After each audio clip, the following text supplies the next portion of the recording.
Dunkan Clark. Alibaba. Jek Ma bunyod etgan maskan. Alibaba.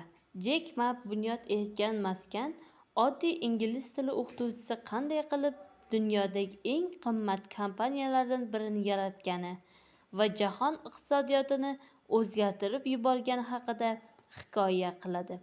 Kitobda Alibaba kompaniyasining dunyoga kelishi va misli ko'rilmagan muvaffaqiyatga erishishda Jek Ma'dagi ishtiyoq, qat'iyat, tap tortmaslik, xarizma, kirishimlik va boshqa xislatlar, balki o'sha davrda shakllangan qulay muhit, raqiblarning jiddiy xatolari, Xitoyning o'ziga xos siyosati kabi boshqa omillar ham muhim rol o'ynagan.